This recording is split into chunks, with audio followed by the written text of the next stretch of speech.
Hello students.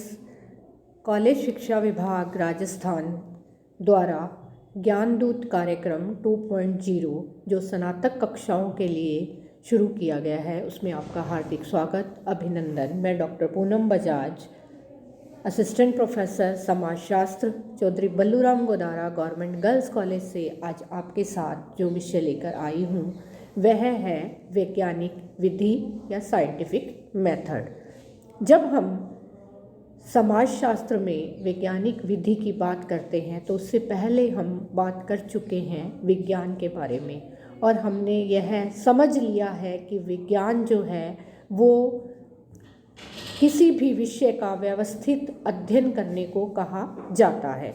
इसी तरह से विज्ञान का जो संबंध है वो विशिष्ट प्रकार की विषय सामग्री से ना होकर वैज्ञानिक पद्धति द्वारा जो ज्ञान हम प्राप्त करते हैं उससे लिया जाता है। जब भी किसी घटना का अध्ययन हम करते हैं तो उसके सत्य, प्रमाणित और विश्वसनीय ज्ञान के लिए क्रमबद्ध और व्यवस्थित ज्ञान की आवश्यकता हमें हमेशा से होती है। सामान्य बोलचाल की भाषा में इसे विज्ञान कह दिया जाता है। विज्ञान की जब विवेचना की बात आती है तो हम देखते हैं कि पूर्ण रूप से इसकी विवेचना करना बहुत कठिन कार्य होता है। विज्ञान जो है वो ज्ञान का विकास है, ना कि ज्ञान है। इसलिए हम इसको अनुसंधान, रिसर्च, अन्वेषण का पर्याय भी मानते हैं, यानी बार बार खोज करना। अनुसंधान का अर्थ आप जानते हैं कि बार बार खोज करने से लिया जाता है। विज्ञान के अभाव में सिद्धांतों का निर्माण और ज्ञान का विकास और भविष्यवाणी करना जो है वो असंभव हो जाता है। इसलिए हम यहाँ पर ज्ञान की जब बात करते हैं तो विज्ञान के अंतर्गत हम व्यवस्थित और क्रमबद्ध ज्ञान की बात करते हैं। ज्ञान का संचय जो है वो किया जाता है विज्ञान के अंतर्गत। यह शब्द लैटिन भाषा के साइंटिया से लिया गया जिसका अर्थ ज्ञान है, और इसका संबंध जैसा मैंने आपको बताया कि वैज्ञानिक पद्धति से होता है। यह घटना का वस्तुनिष्ठ अध्ययन करता है। विज्ञान और वैज्ञानिक पद्धति दोनों एक दूसरे से संबंधित हैं। विज्ञान को वैज्ञानिक पद्धति के बिना बिल्कुल समझा नहीं जा सकता, क्योंकि वैज्ञानिक पद्धति की अपनी विशेषताएं हैं, उससे फिर हम विज्ञान को समझ सकते हैं। किसी भी घटना में जब हम बात करते हैं विज्ञान क्यों लागू है, तो वह उस घटना में या उसके तथ्यों में विद्यमान कार्य कारण संबंधों की व्याख्या करता है। क्या कारण रहे, क्या परिणाम प्राप्त हुए, क्या प्रभाव उसके आए हैं, इन सब का वर्णन और व्याख्या इसके अंतर्गत की जाती है। जब हम इस साइंटिफिक मेथड की बात करते हैं, वैज्ञानिक पद्धति की बात करते हैं, तो यहाँ पर एक अध्ययनकर्ता किसी भी घटना का अध्ययन बिल्कुल तटस्थ रहकर निष्पक्ष तरीके से करता है। और इसके लिए वो क्या करता है, वो अवलोकन करता है। अवलोकन, जैसा कि आप लोग जानते हैं कि आंखों द्वारा देखी हुई कोई भी घटना जो है वो अवलोकन के अंतर्गत आती है। अवलोकन बहुत बड़ा माध्यम है घटनाओं को समझने का और उनके बारे में जानकारी प्राप्त करने का। इसलिए कहा गया है कि कानों की अपेक्षा जो है वो आंखों द्वारा देखी गई घटना जो है वो ज़्यादा सत्य के करीब होती है। तो यहाँ पर वो अध्ययनकर्ता जो है वो बिल्कुल निष्पक्ष रहकर किसी भी विशेष समस्या या घटना का अध्ययन करता है। इस हेतु अवलोकन की तो बात हम कर रहे हैं, साथ में जो टूल काम में लेता है, प्रश्नावली है, अनुसूची है, किसी अन्य प्रविधि की सहायता से उन तथ्यों का, उन आंकड़ों का संकलन करता है, फिर उनका वर्गीकरण, सारणीयन, विश्लेषण, व्याख्या करता है, कार्य कारण संबंधों का पता लगाता है और सामान्यीकरण करता है, वैज्ञानिक निष्कर्ष निकालता है, नियमों और सिद्धांतों का प्रतिपादन करता है। तो ये एक बहुत बड़ी लंबी प्रक्रिया है जो लगातार चलती रहती है। जब हम इसकी परिभाषाओं की तरफ जाते हैं तो हम देखते हैं कि ए वॉल्फ अपनी पुस्तक एसेंशियल्स ऑफ साइंटिफिक मेथड में कहते हैं कि विस्तृत अर्थ में कोई भी अनुसंधान विधि जिसके द्वारा विज्ञान की रचना और विस्तार होता है वैज्ञानिक पद्धति कहलाती है। कोई भी अनुसंधान विधि वो हो सकती है, क्योंकि अनुसंधान की बहुत सारी विधियां हैं जो आगे बहुत विस्तार से समझेंगे। एनसाइक्लोपीडिया ब्रिटानिका जो है उसके अंतर्गत हम देखते हैं कि वैज्ञानिक पद्धति को जो समझाया गया है उसको माना गया कि यह एक सामूहिक शब्द है जो अनेक प्रक्रियाओं को व्यक्त करता है, जिसकी सहायता से विज्ञानों का निर्माण होता है। निष्पक्ष और व्यवस्थित ज्ञान इसके द्वारा प्राप्त किया जाता है। तो इस प्रकार से यह प्रक्रिया है जो लगातार चलती रहती है। किसी एक बात को लेकर आप लगातार जब काम करते हैं, एक बात यानी एक घटना, एक तथ्य, और उसके अलग अलग चरणों से जब गुजरते हैं तो आप उसकी सत्य तक पहुंचते हैं, और यही जो है वह वैज्ञानिक विधि कहलाती है। हम इसकी विशेषताओं को देखते हैं कि विशेषताओं के अंतर्गत वैज्ञानिक पद्धति जो है वो ज्ञान का आधार है। किसी भी प्रकार के ज्ञान को प्राप्त करने का आधार जो है वो वैज्ञानिक पद्धति ही होती है, क्योंकि उसके अंतर्गत एकत्रित किए गए तथ्य जो है वो हमें घटना के करीब, सत्य के करीब लेकर जाते हैं। ये कैसे तथ्य एकत्रित किए जाते हैं? अवलोकन के द्वारा इन तथ्यों का एकत्रीकरण, संग्रहण किया जाता है, और ये तथ्य जो है जब अवलोकन के द्वारा एकत्रित किए जाते हैं तो हम कहते हैं कि ये प्राथमिक तथ्य हैं। और जब ये प्राथमिक तथ्य घटना के हम एकत्रित करते हैं तो ये वाक्य ही हमें उसकी यथार्थता के करीब लेकर जाते हैं। तथ्यों का वर्गीकरण और विश्लेषण जो है वो किया जाता है। एक जैसे तथ्यों को एक साथ रखना वर्गीकरण कहलाता है, और यह वर्गीकरण की प्रक्रिया इसमें की जाती है। क्या है? जो भी घटना है उसमें व्हाट इज़, उस चीज़ का उल्लेख जो है वो स्पष्टता से किया जाता है। तो यहाँ वैज्ञानिक पद्धति की हमें विशेषता जो है वो पता चलती है। कार्य और कारण संबंधों की विवेचना इसके अंतर्गत की जाती है, तो हम परिणामों के, बहुत सटीक परिणामों के पास पहुंच जाते हैं। सिद्धांतों की स्थापना और सिद्धांतों की पुनर्परीक्षा भी इसके अंतर्गत की जाती है। सिद्धांत जो है वो सार्वभौमिक होते हैं, यानी कि उस घटना से संबंधित या जो समस्या हमने ली है उससे संबंधित जो सिद्धांत प्रतिपादित किए जाते हैं फिर वो यूनिवर्सली लागू किए जाते हैं। वो सब जगह पर एक समान, एक जैसे होते हैं, इसलिए उनकी सार्वभौमिकता की चर्चा जो है वो की जाती है। जब हम वैज्ञानिक पद्धति के द्वारा अध्ययन की बात करते हैं तो हम यह मानते हैं एक समाजशास्त्र का विद्यार्थी होने के नाते कि इसमें भविष्यवाणी करने की क्षमता होती है कि अब आगे क्या होगा।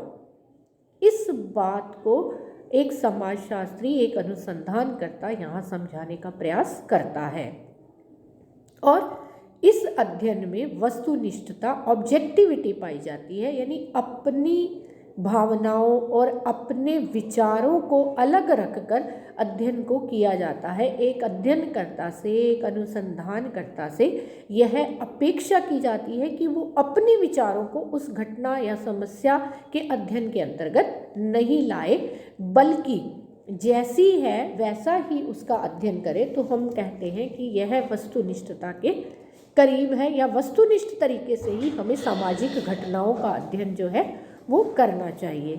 जब हम वैज्ञानिक तरीके से अध्ययन की ओर चलते हैं तो हम इसके चरणों को देखते हैं कि इसके कितने चरणों के द्वारा हम इस प्रक्रिया को पूरा करते हैं।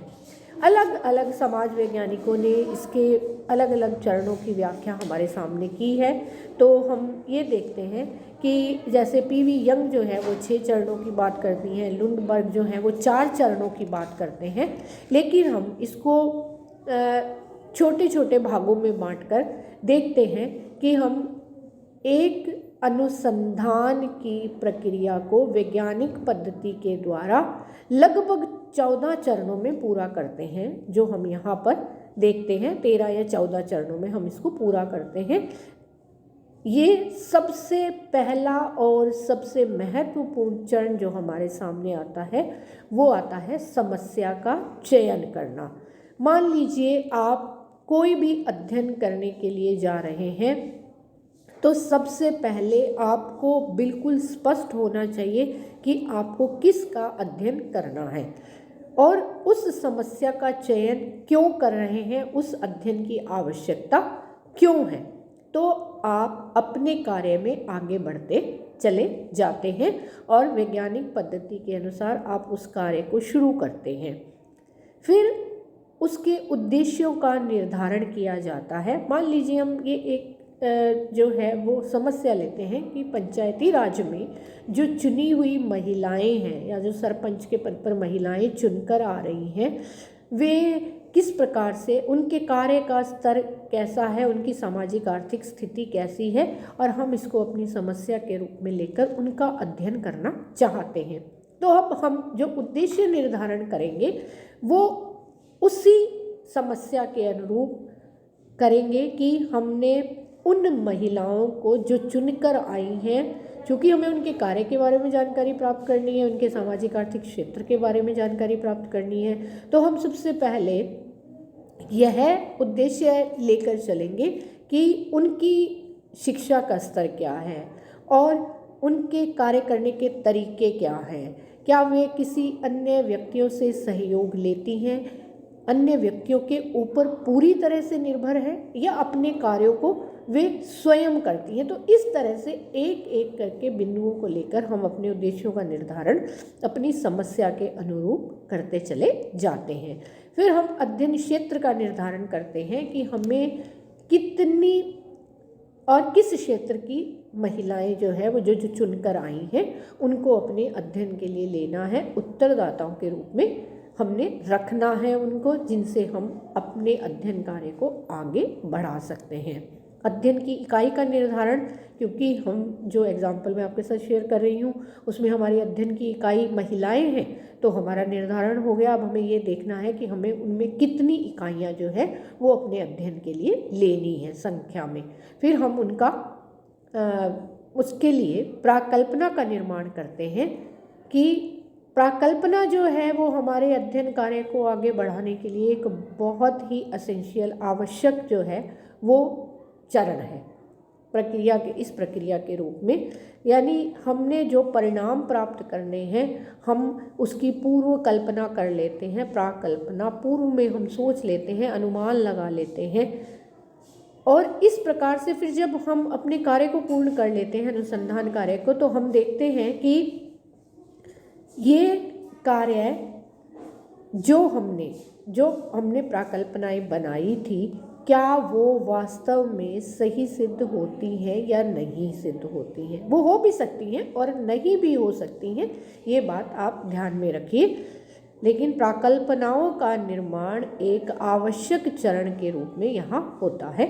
फिर अध्ययन की पद्धति और उपकरणों का चयन जो है वो किया जाता है, जिसके आधार पर एक अनुसंधानकर्ता अपने कार्य को आगे बढ़ाता है। अवलोकन की प्रक्रिया बहुत महत्वपूर्ण है कि आप जब अध्ययन के कार्य को उस क्षेत्र में जाकर करने वाले हैं तो अवलोकन के कौन से प्रकार को अपनाने वाले हैं। तथ्य संकलन के लिए इस प्रकार से हम आगे जब इन चरणों की तरफ बढ़ते चले जाते हैं तो तथ्य संकलन के लिए हम साक्षात्कार विधि का भी प्रयोग करते हैं। अनुसूची, प्रश्नावली जो हमने पहले डिज़ाइन कर लिए हैं वो सारी चीज़ें अब हम यहाँ पर अप्लाई करते हैं। जब तथ्यों का संकलन हो जाता है तो नवे चरण के रूप में हम उनका वर्गीकरण और सारणीयन करते हैं। एक समान तथ्यों को एक साथ रखकर और हम उनको सारणीबद्ध कर देते हैं ताकि जो बिखरे हुए तथ्य हैं वो हमें एक साथ मिल जाएं और हमें समझ में आ जाए कि हमारे अनुसंधान के अंतर्गत हमने जो तथ्य एकत्रित किए हैं वो हमें क्या कहना चाह रहे हैं। ये जो कहना चाह रहे हैं की बात मैं कर रही हूँ उसको हम कहते हैं विश्लेषण। अब हम उन तथ्यों का विश्लेषण करते हैं और उनकी व्याख्या करते हैं, और इस प्रकार से जब हम विश्लेषण और व्याख्या के बाद अगले चरण के रूप में पहुंचते हैं तो हम देखते हैं कि उनका सामान्यीकरण किया जाता है। सामान्यीकरण के बाद जांच और पुनः परीक्षा करके भविष्यवाणी की जाती है। और जब हम इन सारे चरणों को पूर्ण कर लेते हैं तो हम वैज्ञानिक पद्धति के अनुसार एक अध्ययन के कार्य को अंजाम देते हैं। क्योंकि सामाजिक घटनाएं समाज में घटित होती हैं और सामाजिक घटनाएं हमारा प्रमुख मुद्दा है। समाजशास्त्रीय अध्ययनों में हम विभिन्न प्रकार की सामाजिक घटनाओं, समस्याओं, मुद्दों को लेते हैं जिनके बारे में अनुसंधान किए जाते हैं।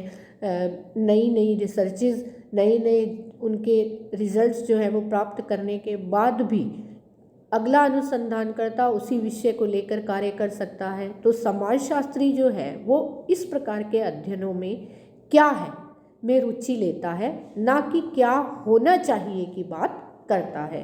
क्या होना चाहिए में उसका दृष्टिकोण जो है वो नहीं होता है। क्या है में वो उन्हीं सभी कार्य कारण संबंधों की व्याख्या प्रस्तुत कर देता है, उस घटना से संबंधित, उस समस्या से संबंधित जो कि उसने ली है। वस्तुनिष्ठ तरीके से घटनाओं को लिखा जाता है, लिया जाता है, समझा जाता है अनुसंधान के अंतर्गत, जहाँ पर उसका अपना जो है वो कोई भी व्यवहार का तरीका नहीं चलता है, जो उसके अपने विचार हैं वो नहीं चलते हैं, बल्कि जो यथार्थता है वही ली जाती है। यथार्थ चित्रण घटनाओं का किया जाता है।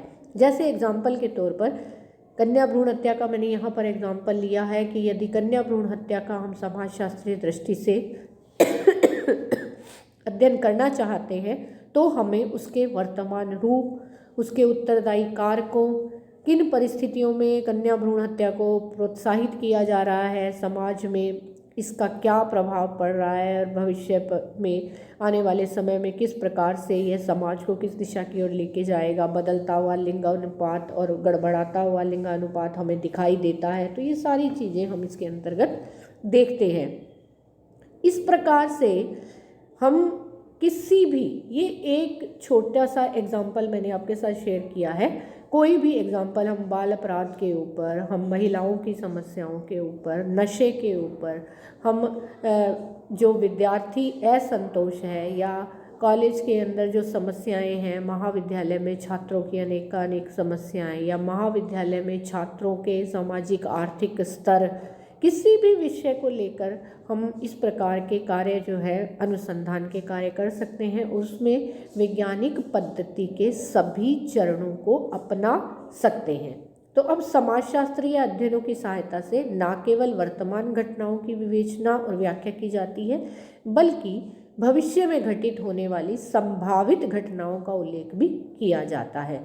समाजशास्त्र ने अपने अध्ययनों के आधार पर भविष्यवाणी करने की क्षमता का काफ़ी विकास कर लिया है। तो हम कह सकते हैं कि सामाजिक अनुसंधानों में जब भी हम अनुसंधान का कार्य करते हैं, रिसर्च का कार्य करते हैं, कोई अन्वेषण का कार्य करते हैं, तो वहाँ पर उस कार्य को वैज्ञानिक पद्धति द्वारा ही पूर्ण किया जाता है। वैज्ञानिक पद्धति के सभी चरणों का प्रयोग उसके अंतर्गत किया जाता है। कोई भी घटना जो है वो आंखों से देखकर आप समझ सकते हैं, उसके एक पहलू तक पहुंच सकते हैं, लेकिन घटना की सच्चाई या यथार्थता या सत्य तक पहुंचने के लिए हमें वैज्ञानिक पद्धति के सभी चरणों को फॉलो करना होता है। और समाजशास्त्र में इसका बहुतायत से प्रयोग किया जाता है। और फिर हम इसीलिए तो कहते हैं कि समाजशास्त्र की प्रकृति जो है वो वैज्ञानिक है, क्योंकि वो वैज्ञानिक पद्धति के सभी चरणों का जो है वो उनको फॉलो करती है और उनके अनुसार कार्य करती है। धन्यवाद।